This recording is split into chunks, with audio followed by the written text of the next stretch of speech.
Hey guys, welcome back to the channel. Ross here, taking out the Tier 8 battleship Amagi, or Battlecruiser more technically.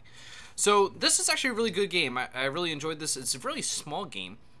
Destroyed half the team myself. Did have help nonetheless, but really good game. But as you watch this beginning of the video, let's talk about the Amagi. So first off, the Amagi is not a battleship, it is a battle cruiser. It was first commissioned in 1920, between 21 and 22. What happened is the class was canceled due to the Washington Naval Treaty. There's actually a couple different classes that was canceled because of that treaty. The first is actually the Lexington class, which wasn't supposed to be a battle cruiser as well, but turned into an aircraft carrier. And then Amagi actually turned into an aircraft carrier as well because of that treaty. Now, since the Amagi is a battle cruiser and sits at Tier 8, in-game the armor rating is really low. It's between 19 millimeters and 254 millimeters. As we talk about the North Carolina, the max is 305 millimeters on the North Carolina.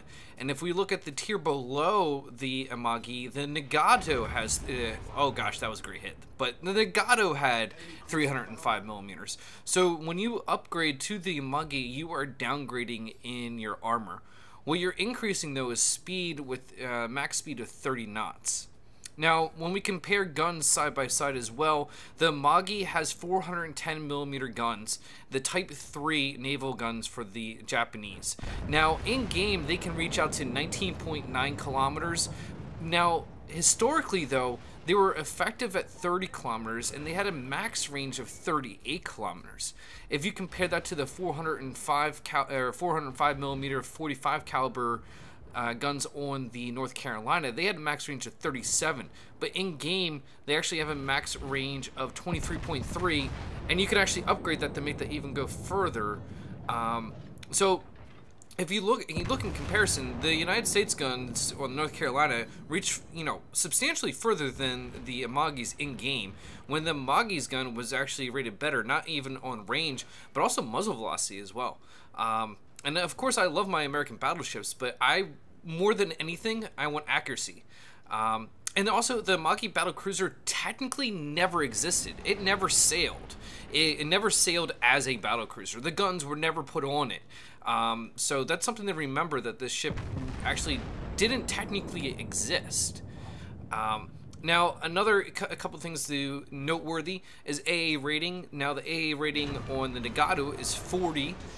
The AA rating on the Amagi is 54, and the AA rating on the North Carolina is 64. So it's, comparing again Tier 8 against Tier 8 Amagi to North Carolina, we have 64 AA rating on the North Carolina to 54 on the Amagi, and that kind of keeps pace with how the Americans have better AA than the Japanese, which is pretty historically accurate. Now, I just wanted to mention that you have to play this a little bit different than your Nagato. Now, the Nagato has a better range actually, same exact guns, which is very confusing. It's the same 410 millimeter 45 caliber Type 3 naval gun from the Japanese, but it has a 20.5 kilometer range in the Nagato, but you can only get 19.9 kilometer range in the Amagi.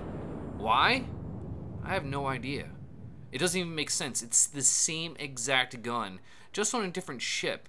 I don't understand how you could put a gun on a different ship and it has different standards. It's the same gun. It has the same breech. It has the same muzzle velocity. It's the same. It doesn't matter what hull it is on. It's still going to travel the same distance, no matter what you do. But yeah, I'm baffled by that one. So the next thing I want to talk about is health pools, comparing between like the Tier 8s, the Tier 7s, and then also talking about the Tier 9s real quick.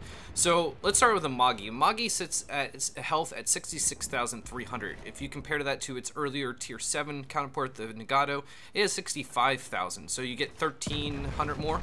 Now the North Carolina sits at 66,000 even, but you compare that to the Colorado, it's at 50,100 max health. That's almost 16,000 that you gain.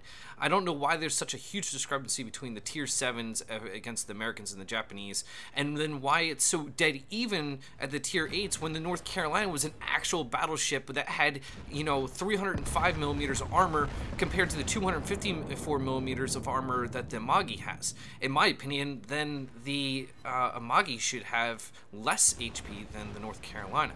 Now, if we talk about now other ships, if you talk about the Izumo versus the Iowa has 79,000 HP and 307 millimeters max armor, where the Izumo somehow has 356 millimeters of armor with 78,900. Very dead even with the health, but not dead even with the armor at all.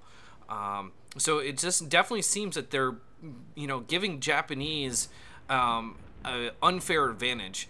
You know, the Amagi has way less armor, but has the same exact health pool basically as North Carolina, where the Iowa has far less armor, but the same amount. But like, it just doesn't make sense in my head.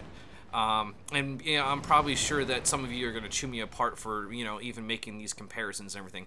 But the Izumo is not even technically a real class. I mean, if you look up Izumo class battleship, you'll get a cruiser from like World War One. And if you look up predecessor to Yamato, you'll get the Type 13, not anything about an Izumo class battleship, and not even the design that the Izumo is either. But nonetheless, yeah, let's talk about this game now. I just sunk another cruiser. I'm about to shoot this Atago here. You know, quick double tap here. I don't get double kill though. And you can see 5 citadels, 33 hits so far, 4 kills, and yeah, it's a small game. Definitely have a tier 10. The Zal right now just absolutely ripping into me, and I'm gonna get punished by this North Carolina as well, right here.